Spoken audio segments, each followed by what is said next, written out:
What's going on, Bears fans? Welcome back into another episode of Bears Latest. I'm Brandon, and today is May the 1st. We're going to start off by talking a little bit about some stadium news. Rumor has it the Bears are considering breaking their lease with Soldier Field and through the Chicago Park District. Um, if you didn't already know, the Bears do not own their own stadium. They lease it out, and they are currently under a 30-year lease with the Chicago Parks District. Um, they Once the renovations to Soldier Field were completed in 2003, they locked into that 30-year agreement. So the Bears right now um, are basically renting out Soldier Field until 2033. But due to um, negotiations for a new stadium, also dealing with issues in terms of lack of capital improvements to the stadium, the Bears are trying to find a way to get out of being there in Soldier Field and start the process of moving into a new home, probably going to be Arlington Heights. It's looking to be more of a foregone conclusion. But the Bears are finding a way to try to get out, which could cost them a little bit of money too in the process. Um, Chicago is probably about the only stadium. It may probably is the only stadium in the NFL that is not owned by the team. They lease it out, and they pay roughly, and this is probably not 100% correct because of inflation costs and such, but as of right now, they are paying roughly $7 million a year to play half their games, half their schedule at Soldier Field. And that's if they're not going overseas or, playing in another location. That's a lot of money to devote to just a temporary home. And the Bears have never owned their own home. And I think it's time for the McCaskey family to step up. And Kevin Warren is leading the way, leading the charge, and getting the team, getting ownership to that point. And we're definitely going to see them going to Arlington Heights. I truly believe it. They bought the land. For those who don't know, they bought the old racetrack in Arlington Heights, and there's already been artist renderings. They've been doing a deeper dive, deeper study into how they're going to make it work, how it's going to how the infrastructure is going to be, how it's going to benefit, and then logistics, all of the steps that are necessary when planning to break ground on a facility such as this. It just makes sense, um, because the Bears, not only would they be using it for themselves, but they then would have the opportunity to lease it out to, say, the Big Ten to host tournament games, college playoff games. You could even host concerts there.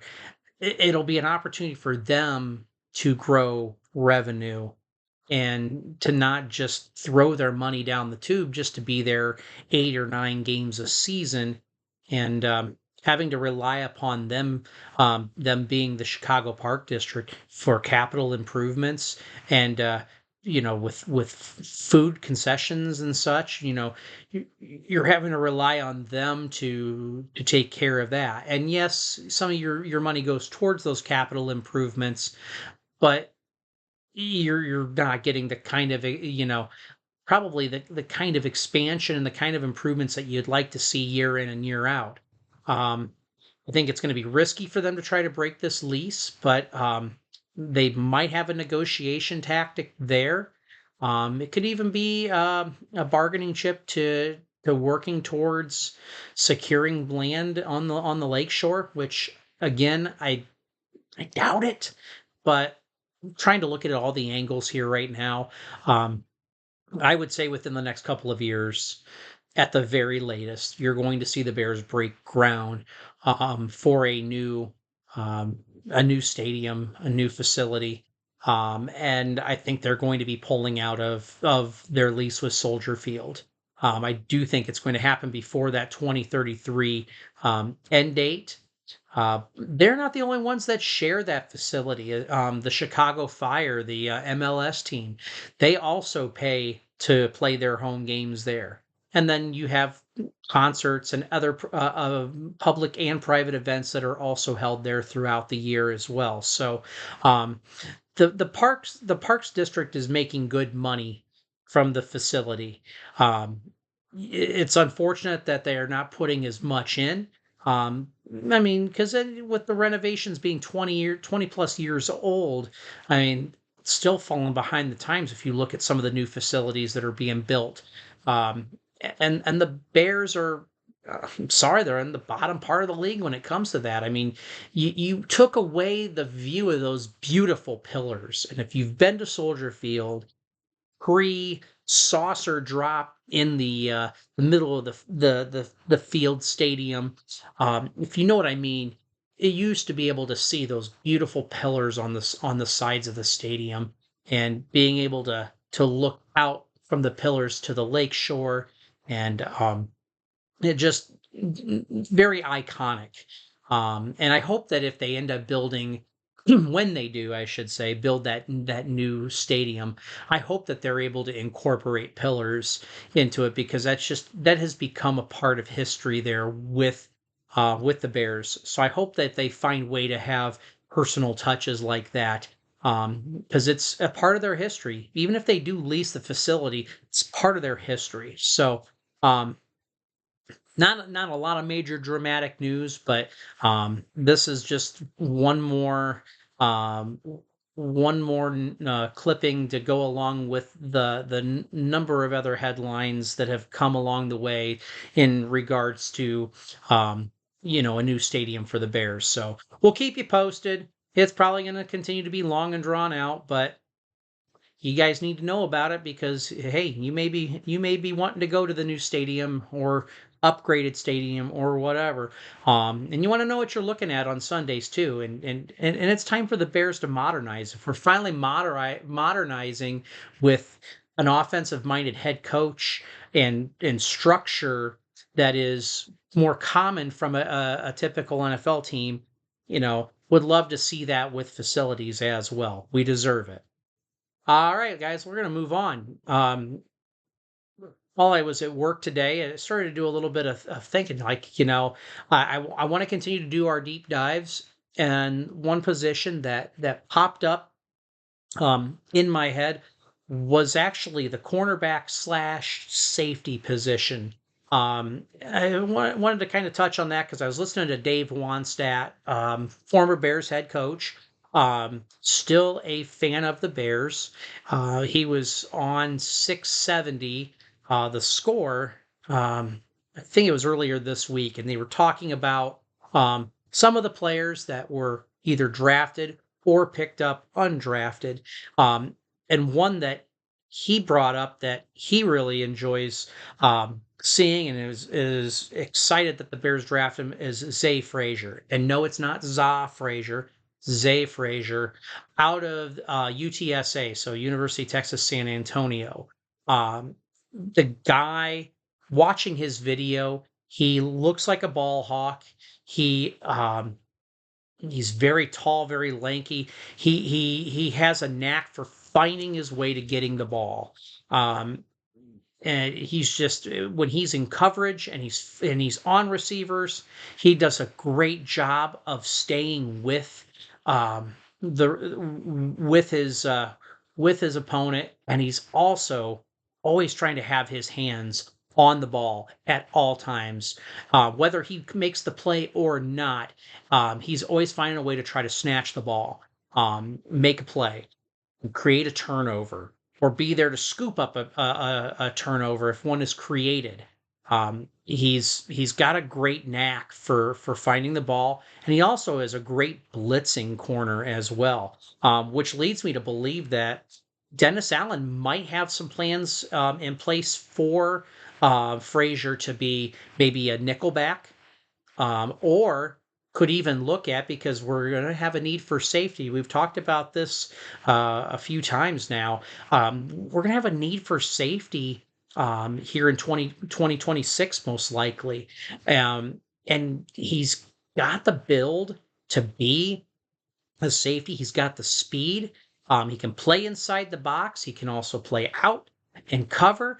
I wouldn't be surprised if he were to become uh, a cornerback or a safety in this Dennis Allen system. And I also think it's a great way to light a fire under Tyreek Stevenson's ass because he needs it. After what happened to Washington last year, the fail Mary, and with him, trying to taunt along with and heckle the fans there in Washington, and then totally blew the coverage and was out of place, and Noah Brown touchdown. We know the whole story there. I like the fact that Al Harris got a hold of Ryan Poles early on in the process and said, "This is a guy that needs to be on the radar. I highly regard this guy, and I think he will make a difference for our team." To go out there, Al Harris being not only a great corner in this league when he played, but is becoming one of the top DB coaches in this league. He was severely missed when he left Dallas early on in this offseason. Players love him and have appreciated him, and he is a motivator of those guys and gets the most out of his players. And I think this is a way to hopefully motivate Tyreek to step his game up. And if he decides to regress and he cops an attitude and doesn't toe the line, then this is a great way for Frasier to ascend his way up the depth chart. I think that this is healthy competition.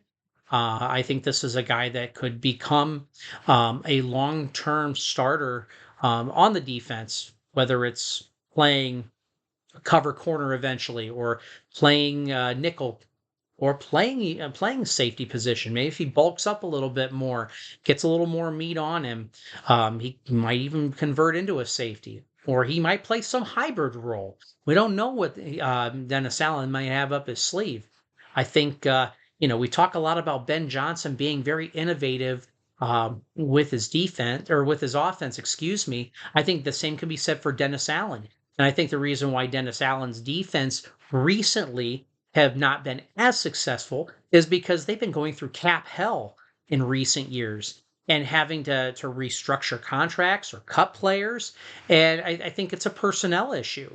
You're walking into a situation where your personnel is already improved, um, and you're going to be able to do more. I think your buy-in is going to be so easy, especially after the Bears defense was let down last season with Flus and um, all of the leadership issues. I think you're going to see rejuvenated Bears defense, and I think they're going to do creative things and with their different schemes and packages. So Zay Frasier is definitely a guy you need to have on your radar and want to follow going into OTAs and going into training camp. I think he's going to make some noise.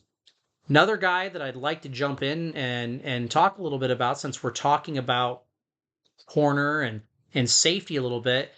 We mentioned earlier in the week that the Bears signed an undrafted safety out of LSU. LSU, which has developed really nice safeties in recent memory, like Jamal Adams, Tyrann Mathieu. Um, there's some really stellar players that have come out of there, and I think Major Burns, we're about to talk about, I think could be one of those next greats. Had an opportunity to sit down and look closely at his tape, and here's another guy that is aggressive and plays with a high motor and energy at all times. Looking at some of the film from him early in the season last year, uh, yeah, I think it was first game of the season. This guy was blitzing all over the place, completing tackles. I love the way that he plays. His technique is super solid. He's run stuffing. You could play him up in the box and really make a difference in the run defense. He's, like I said, quick, closing speed. He finishes his tackles. He's aggressive. The only thing that I'd be concerned with his plays, because we see this with Jaquan Brisker already. Um, you've got to be careful that you're not drawing penalties. So he's going to need to really polish up and refine the technique. But I think this guy here could find a place on the 53, no doubt in my mind. I think he could also, really push for one of those safety positions. He, could push a guy off the roster, and this is a guy that can be developed. I think could be a big difference maker in this defense, um, which I think would be super neat. Looking at the tape on him, I mean, he played against some great competition in the SEC. There were several highlights from the Ole Miss game where he got after Jackson Dart. I believe he sacked him one or two times there, and just an absolute difference maker, a beast. Highly recommend you check out these two guys. And why I found this to be so interesting to really lean in on these two players is because Ben Johnson made some interesting comments. I believe this week or at least recently, talking about Jaquan Brisker, talking about that he is coming back and he is healthy and he is ready for his final year of his contract, of his rookie contract. He's ready to go out, make a difference. And Ben actually talked about some of um, some of his weaknesses in his game based off how he played against the Lions over the last couple of years, and talking about some of the things like the eye contact, or giving away what he's planning to do, finding all sorts of things to for them to really focus on to take the chink out of that armor and to get him to play at the next level.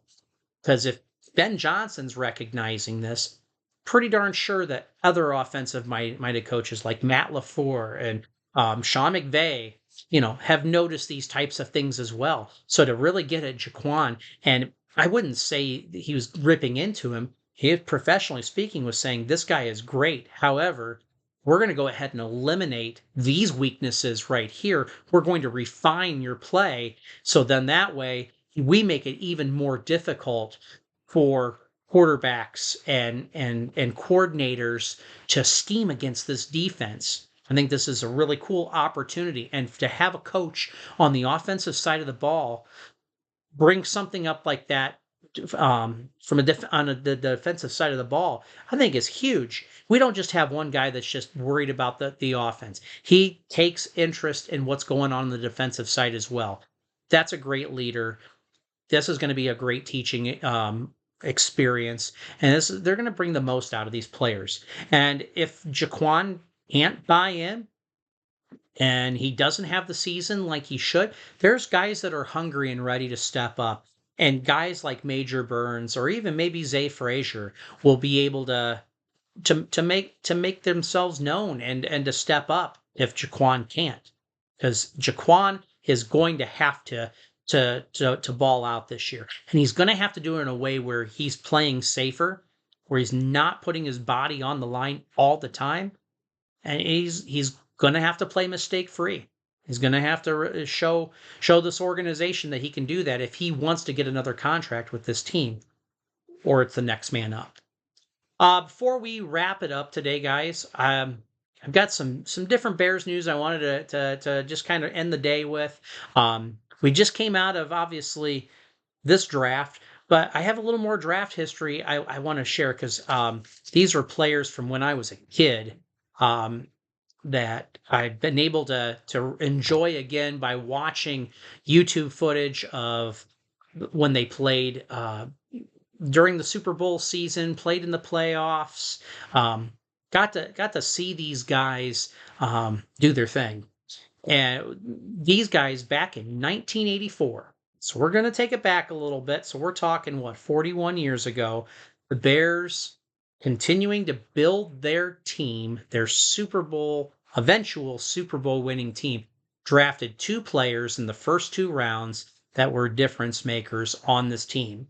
Um, Actually, one was a major difference maker. The second one was a good player, but made his mark later on when he came back to the Bears as a coach, and then also became a head coach later on. So these 2 players that I'm talking about are linebacker Wilber Marshall, also linebacker Riverboat Ron Rivera, who obviously was our defensive coordinator back in the Lovie Smith era, and also went on to coach the Carolina Panthers, more recently the Washington Commanders. Um, so these guys were picked in the first 2 rounds of '84. Rivera during the '85 season was banged up, but he still made a mark on the team. Was a very very good capable linebacker, and then Wilber Marshall, obviously a part of that vaunted linebacking group there with him and Singletary and Otis Wilson. How can I forget Otis? Also, we traded for Steve Fuller that same day, May 1st, 1984. For those who don't remember Steve Fuller, he was a backup quarterback for the Bears on the Super Bowl Bears, and we ended up trading. It was an 11th round pick. So back in the day, for you youngins, there used to be several rounds of the draft, like well over 10, 11 rounds of the draft. So basically, the equivalent of an undrafted pick is what it is. They traded to get him. And he backed up McMahon and did a serviceable job. So one of the unsung heroes there. And then last but not least, I want to talk dates with you guys because I know we've been talking post draft, we've been talking all off season here about what the Bears have done to improve their team. Now we're ready to see this product come together. So we've got, now that we're in the month of May, we've got rookie minicamp coming up. So mark your calendars if you want to keep a really close eye on what's going on. We're going to do our very best to make sure we're bringing you all the highlights, all the information, the scoop of what's going on at rookie minicamp, May 9th through the 11th. So all of our rookies that we've drafted, all of our undrafteds that we've signed, along with roster invites, that's going to take place 9th through the 11th. And then we fast forward a little bit. Now we get into OTA season, so organized team activities. So these are voluntary workouts. And I'm already getting this feeling that you're going to see quite a few veteran players that will be involved with this as they install new schemes on both sides of the ball. I think this is a great opportunity for players to come together and to really gel. And I just see it with this coaching staff because they are so disciplined already. They are so logical in what they are doing that I can't I can't see it not working. And to have more people there to install this and to put it together, guys, is going to be huge. So that's the first set of OTA dates is May 20th through the 22nd. So we'll definitely have some coverage for you there. Bring you some highlights there because we're going to have lots of some stories that we'll be able to talk about going into OTAs that we're going to want to focus on. After that set of dates, we have the 27th through the 30th. So May 27th through 30th. And then again, June 9th through 11th. Those are all voluntary workouts. The mandatory mini camp that's going to be coming up is going to be June 3rd through the 5th. So that's where you're going to start seeing them ramp up and really get into putting things together to lead them into training camp. So mark those dates down and rest assured, here on the latest, we're going to be bringing you the absolute latest. So, as always, that's your Bears latest. I'm Brandon, and remember to always bear down.